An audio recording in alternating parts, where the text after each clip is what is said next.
नमस्कार, आदाब। हमारे डिजिटल प्लेटफॉर्म में आपका स्वागत है। मध्य पूर्व की जमीन पर फिर से बारूद सुलग रहा है और इस बार आग का गोला बनकर दोबारा उभरा है गजा, एक छोटा सा इलाका जो दुनिया को तीसरे विश्व युद्ध की कगार पर भी ला सकता है और वो ताकत रखता है कि जो गजा के हालात हैं वो तीसरे विश्व युद्ध को शुरू कर दे। ईरान की मिसाइलें, इजराइल के फाइटर जेट्स और यमन की ललकार और गजा में भुखमरी का वो दिल दहलाने वाला मंजर जो है, ये सब मिलकर एक ऐसी कहानी बुन रहे हैं जो हर किसी को चौंका देगी। आज इसी बारे में बात करेंगे कि इस तनाव की गहराइयों के बारे में समझेंगे, जहां हर पल एक नया खतरा दस्तक दे रहा है। मध्य पूर्व जो है वो हमेशा से एक तनाव का गढ़ रहा है, लेकिन जुलाई 2025 में ये तनाव फिर से चरम पर पहुंच चुका है। जून में इजराइल और ईरान के बीच 12 दिन की जंग ने दुनिया को हिलाकर रख दिया था। तेल अवीव और हाइफा में मिसाइलों की बारिश, तेहरान में इजरायली फाइटर जेट्स की गड़गड़ाहट और यमन में हूतियों की लाल सागर में धमक ने इस पूरे इलाके में एक अनसर्टेनिटी फैला दी थी और इस पूरे इलाके की जो अनसर्टेनिटी है वो पूरे विश्व की शांति को अफेक्ट कर रही थी। वो जंग जो डोनाल्ड ट्रंप की मध्यस्थता में रुक गई थी, लेकिन अब गजा में भुखमरी का वो भयानक मंजर ईरान और यमन को फिर से इजराइल के खिलाफ खड़ा कर रहा है।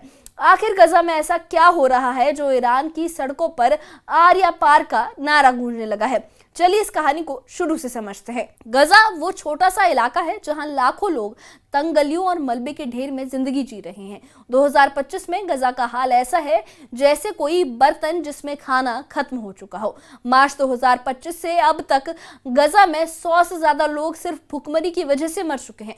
हजारों लोग मौत की चौखट पर खड़े हैं। बच्चे, औरतें, बुजुर्ग, कोई भी नहीं बच पा रहा है इस संकट से। गजा में खाना, पानी, दवाइयां सब कुछ बंद हो चुका है और इस सब के पीछे इजराइल का वो सख्त रवैया है जिसने गजा को पूरी तरह से घेर रखा है। ईरान की सड़कों पर अब लोग गजा के इस मंजर को देखकर गुस्से में हैं। तेहरान में प्रदर्शनकारी सड़कों पर उतर आए हैं। एक प्रदर्शनकारी मासूम मोहम्मदजादे ने ये कहा है कि हम गजा के लोगों के साथ खड़े हैं, हम मासूम बच्चों और औरतों को भुखमरी से मरने नहीं देंगे। ये जो गुस्सा है ये सिर्फ ईरान तक सीमित नहीं है। इराक में अयतुल्लाह अली सिस्तानी, जो वहाँ सबसे बड़े धर्म गुरु हैं, उन्होंने भी अरब और इस्लामिक देशों से ये अपील की है कि गजा के लोगों तक मदद पहुंचाई जाए। सिस्तानी का कहना है कि गजा में बच्चे बीमार और बुजुर्ग मर रहे हैं और इसे रोकना हर मुस्लिम देश की जिम्मेदारी है। ईरान का ये जो गुस्सा है अब सिर्फ नारों तक नहीं है। तेहरान की सड़कों पर लोग इजराइल और अमेरिका के झंडे जला रहे हैं, ट्रंप के पुतले जलाए जा रहे हैं और सबसे बड़ी बात यह है कि ईरान की सेना ने यह साफ कर दिया है कि वो इजराइल पर हमला करने के लिए तैयार है। एक प्रदर्शनकारी ने कहा है कि जब हम गजा में 4-5 साल के बच्चों के कंकाल देखते हैं, हमारा खून खौल उठता है। अरब देशों के शासक इस्लाम को धोखा दे रहे हैं। ये उनके शब्द हैं, ये उनका कहना है कि जो गजा में हालात है वो इतने खराब हैं। ईरान की सेना ने हाल ही में अपने सैन्य बजट को 200% बढ़ाने का ऐलान किया है। रूस और चीन से हथियारों की बड़ी खेप मंगवाने की तैयारी चल रही है और ये सब सिर्फ इसलिए क्योंकि ईरान का मानना है कि गजा में जो हो रहा है वो इंसानियत के खिलाफ है। अगर ईरान अब इजराइल पर हमला करता है तो ये जंग जून की जंग से कहीं ज्यादा खतरनाक हो सकती है। जून में ईरान ने इजराइल पर 550 बैलिस्टिक मिसाइलें और 1000 ड्रोन दागे थे। तेल अवीव, हाइफा और बीरशेवा जैसे शहरों में सायरन बज रहे थे। इजराइल की अत्याधुनिक डिफेंस सिस्टम में ज्यादातर मिसाइलों को उसने रोक लिया था, लेकिन 60 मिसाइलें इजराइल की जमीन पर गिरी थी और अब ईरान ये दावा कर रहा है कि उनकी नई मिसाइलें जैसे कद्र एफ और हज कासिम इजराइल के पैट्रियट और थॉड डिफेंस सिस्टम को भेज सकते हैं। अब बात करते हैं यमन की, जो इस जंग का दूसरा बड़ा मोर्चा बन सकता है। यमन के हूती विद्रोही जो ईरान के सहयोगी हैं, पहले भी इजराइल पर मिसाइलें दाग चुके हैं। जून की जंग में हूतियों ने लाल सागर में इजराइल और अमेरिका के जहाजों को निशाना बनाया था। अब हूती फिर से ललकार रहे हैं इजराइल को। यमन की सड़कों पर हजारों लोग इजराइल के खिलाफ युद्ध के लिए तैयार दिख रहे हैं। हूतियों ने अमेरिका को ये साफ चेतावनी दी है कि अगर वो इस जंग में कूदा तो लाल सागर में अमेरिकी जहाजों को निशाना बनाया जाएगा। हूतियों का गुस्सा भी गजा को लेकर है। वो मानते हैं कि इजराइल गजा में जो कर रहा है वो एक जंगी अपराध है और इस बार हूती सिर्फ मिसाइलें दागने तक नहीं रुकेंगे। उनके पास अब लंबी दूरी की बैलिस्टिक मिसाइलें हैं जो तेल अवीव तक पहुंच सकती हैं।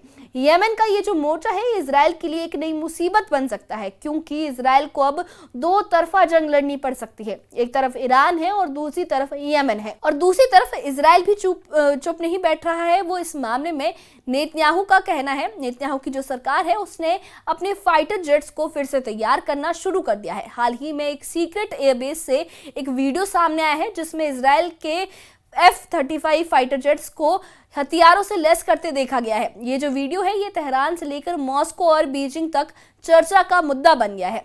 इजराइल की डिफेंस फोर्सेस ने जून की जंग में ईरान के कई परमाणु ठिकानों जैसे नतांज, फोर्डो और इस्फहान को निशाना बनाया था, लेकिन इस बार इजराइल का टारगेट सिर्फ ईरान का परमाणु प्रोग्राम नहीं है। नेतन्याहू ने यह साफ कर दिया है कि वो गजा में अपनी पॉलिसी नहीं बदलेंगे और अगर ईरान या यमन ने हमला किया तो इजराइल इसका करारा जवाब देगा।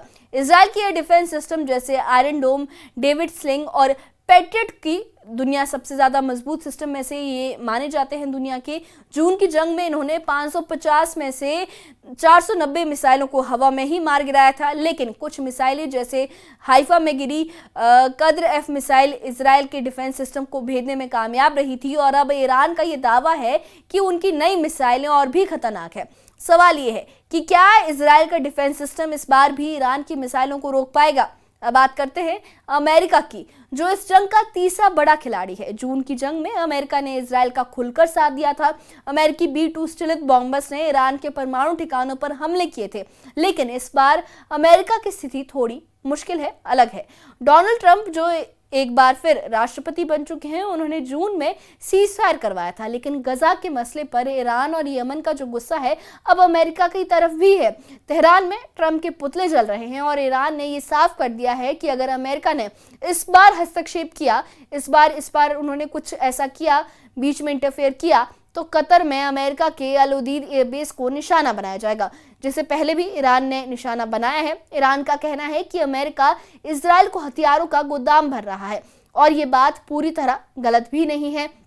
इजराइल के सीक्रेट एयरबेस पर जो हथियार देखे गए हैं उनमें से कई जो हथियार है वो अमेरिका से आए हैं, लेकिन ट्रंप जानते हैं कि अगर इस बार जंग शुरू हुई तो इसे रोकना मुश्किल होगा। रूस और चीन भी इस बार ईरान के साथ खड़े दिख रहे हैं और अगर ये जंग बढ़ी तो ये सिर्फ मध्य पूर्व तक सीमित नहीं रहेगी, इसका असर भारत जैसे देशों पर भी पड़ेगा, क्योंकि मध्य पूर्व से भारत का 3.6 लाख करोड़ का व्यापार जुड़ा है। कच्चे तेल की कीमतें बढ़ सकती हैं और महंगाई आसमान छू सकती है। अब सवाल ये है कि आगे क्या होगा। क्या अगस्त 2025 में इजराइल और ईरान फिर से जंग की राह पर चल पड़ेंगे? क्या गजा का संकट इस बार एक ऐसी आग भड़काएगा जिसे कोई नहीं रोक पाएगा? ईरान की सड़कों पर आर या पार का जो नारा है, यमन की ललकार है और इजराइल के फाइटर जेट्स, ये सब मिलकर एक बड़े तूफान की ओर इशारा कर रहे हैं। इजराइल का डिफेंस सिस्टम भले ही मजबूत हो, लेकिन ईरान की नई मिसाइलें और यमन का मोर्चा इसे बड़ी चुनौती दे सकते हैं। और सबसे बड़ी बात, इस बार जंग का जो ट्रिगर है वो परमाणु ठिकाने नहीं, बल्कि गजा का वो इंसानी संकट है जो पूरी दुनिया को झंझोर रहा है। अगर ईरान और यमन ने इस बार हमला किया तो तेल अवीव और हाइफा